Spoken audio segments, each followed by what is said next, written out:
দুইটা প্রোগ্রামের এক্সপিরিয়েন্স বলতে আমাদের দেশের প্রোগ্রামগুলো হয় কি শিল্পী আসছে মানে অ্যাজ ইউজুয়াল, বাট ওই দেশে হুট করে একটা বাঙালি শিল্পী দেখলে বাঙালিদের যে একটা আনন্দ সেটা দেখলেই মানে মনটা ভরে যায়, খুব ভালো লাগে। এবং ওদের অতিথি আপ্যায়ন এত ভালো। ট্রেডিশনালি অবশ্যই আমাদের এখানে যেরকম মেইনলি পার্থক্য, ওটা তো একটা সময় তো সবাই জানে সৌদি অনেক রিজার্ভ বা মহিলাদের জন্য খুবই কনজাস্টেড ছিল, এখনও আছে বাট অনেকটাই ওপেন। কিন্তু এখনও যখন আমি শোগুলোতে যাই দেখি যে মহিলাগুলোর এক পাশেই থাকে, ওনাদের হলটা পুরো আলাদা থাকে।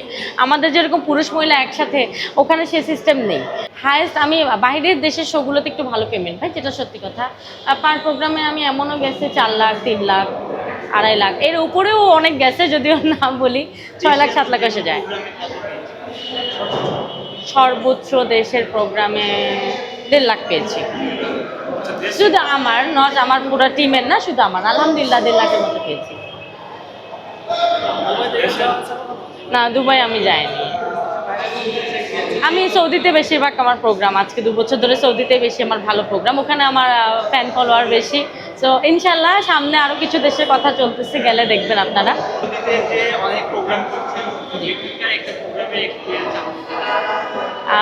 দুইটা প্রোগ্রামের এক্সপিরিয়েন্স বলতে আমাদের দেশের প্রোগ্রামগুলো হয় কি শিল্পী আসছে মানে অ্যাজ ইউজুয়াল, বাট ওই দেশে হুট করে একটা বাঙালি শিল্পী দেখলে বাঙালিদের যে একটা আনন্দ সেটা দেখলেই মানে মনটা ভরে যায়, খুব ভালো লাগে। এবং ওদের অতিথি আপ্যায়ন এত ভালো।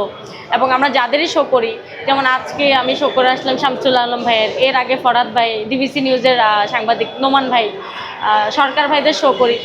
খুবই অমায়িক লোক, মানে গেলে আছে না যে আপনি শিল্পী, আপনার এটা আমরা কেন করব, মনে হয় যে ফ্যামিলি মেম্বার। আমি গেলে আমার মনে হয় যেটা আমার ফ্যামিলি।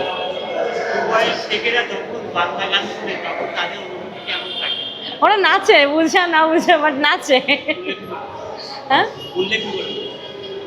যেমন একটা প্রোগ্রামে কাল পরশুই আমি বলি, প্রোগ্রামটাতে আমি গান গাচ্ছি, দেখি যে পাঞ্জাবি তুলে মানে কোমর দোলাচ্ছে। ট্রেডিশনালি অবশ্যই আমাদের এখানে যেরকম মেইনলি পার্থক্য, ওটা তো একটা সময় তো সবাই জানে সৌদি অনেক রিজার্ভ বা মহিলাদের জন্য খুবই কনজাস্টেড ছিল, এখনও আছে বাট অনেকটাই ওপেন। কিন্তু এখনও যখন আমি শোগুলোতে যাই দেখি যে মহিলাগুলোর এক পাশেই থাকে, ওনাদের হলটা পুরো আলাদা থাকে। আমাদের যেরকম পুরুষ মহিলা একসাথে, ওখানে সে সিস্টেম নেই, পুরো মহিলারা একটা আলাদা হল। জেদ্দা মানে সৌদি আরবের কথা বলতেছি আমি, বেসিক্যালি জেদ্দায় প্রোগ্রাম করছি, মদিনা, মক্কা, দাম্মামে শো করেছি। তো সব জায়গায় দেখি যে মহিলাদের পুরো সাইডটাই আলাদা। কিছু কিছু ক্ষেত্রে হয় যে বোরকা পরে ওরা এসে এক চিপায় তারা একটু এনজয় করে, বাট আমাদের দেশের মতো এত ওপেন না। এটা আমার কাছে খুবই ব্যতিক্রম লাগে এবং ভালোই লাগে যে হ্যাঁ, একটা কিছু তো মেনে চলতেছে, লাইক এরকম। মানে ওইখানে যে এমন কোনো ঘটনা হয়েছে যে কোনো সৌদি প্রবাসী আপনি গান শুনে মুগ্ধ হয়ে আপনাকে প্রপোজ করেছে? অসংখ্য বার হয়েছে, বাট হয় কি আমি ওদের ভাষা বুঝি না, আরেকজনকে দিয়ে ট্রান্সলেট করে বলে, এটা আমার জন্য একটু বিপজ্জনক হয়, কারণ আমি ওদেরকে বিশ্বাস করি না। তো সম্মান দিই, কথা বলি, আলহামদুলিল্লাহ আমাকে অনেক সম্মান দেয়, বিভিন্ন রকম গিফট পাঠায়।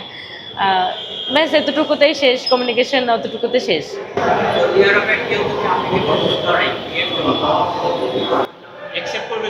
ভুলেও না, না আমার ভালো লাগে না। আমার দেশের মানুষের, দেশের পুরুষদের প্রতি যে একটা ভালোবাসা, ভালো লাগা, বা আমাকে বুঝবে, সে আমার ভাব বুঝবে, সৌদিতে সেটা কখনোই পসিবল না, সৌদিয়ানদের। হ্যাঁ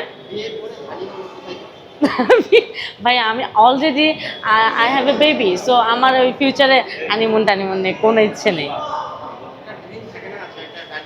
না, আমার শখ সব মিটে গেছে ভাইয়া, সব শখ মিটে গেছে।